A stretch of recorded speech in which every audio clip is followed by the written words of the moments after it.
Estamos nuevamente por el canal preferido de todos los ajedrecistas, Ajedrez con Robert.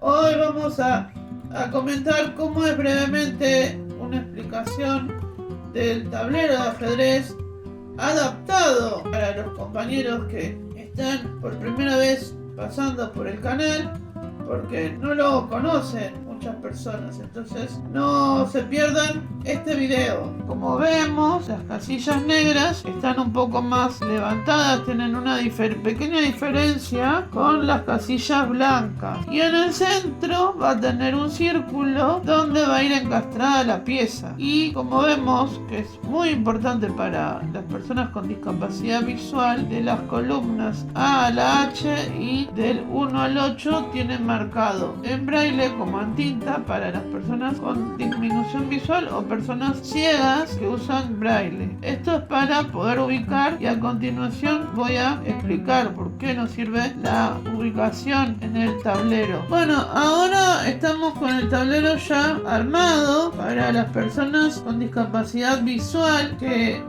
están viendo este video. Tener en cuenta que el tablero es 8x8 en 64 casillas, y las casillas van a estar intercaladas, blancas, negras. ¿Y cómo vamos a diferenciar eso? Porque siempre en el borde inferior izquierdo va a estar la casilla negra, y del lado derecho la primera casilla tiene que ser casilla blanca o casilla más baja. En este caso vamos a tener las piezas blancas, que van a ser totalmente lisas, sin ninguna marca en ninguna parte, totalmente lisas, y las piezas negras tienen una marquita arriba en la parte superior para diferenciar en el tacto cuando tocamos. Y como escuchamos, las piezas están firmes porque abajo, en la parte inferior, tienen un pequeño clavito que va encastrado en el círculo que les mencionaba recientemente en la primera parte del video.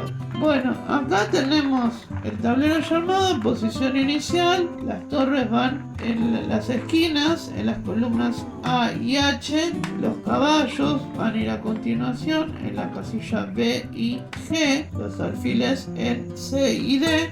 Y la dama y el rey en el centro del tablero. Vamos a tener la dama en la casilla de su color. ¿Qué quiere decir esto? Que si utilizamos las piezas blancas, la dama blanca va a tener que estar en una casilla baja o en una casilla blanca. Y la dama negra lo mismo, en una casilla negra o alta. Y los peones en la segunda fila. Para las negras se encontrarán los peones en fila 7 y el resto de piezas en fila 8. Dos torres en A8 y H8, caballos en B8 y G8, alfiles en C8 y F8, dama en D8 y rey en E8. En este caso, como les decía al principio del video, en relación a la ubicación, porque es muy importante, porque nosotros nos vamos a referir nuestra movida dando la coordenada. Entonces, si movemos un peón, por ejemplo,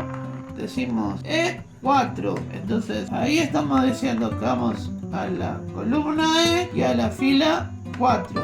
Entonces el otro jugador, que es nuestro oponente, nuestro adversario, va a estar del otro lado en su tablero, porque vamos a tenerlo muy presente. Va a estar en otro tablero al lado, va a escuchar nuestra movida y él va a mover en su tablero la movida que nosotros hacemos.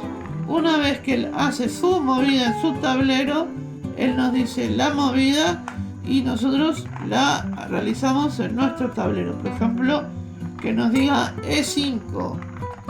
Entonces ahí movemos en E5. En nuestro caso, también las columnas, para diferenciar, lo podemos mencionar con nombres: Ana, Bela, César, David, Eva, Félix, Gustavo y Héctor.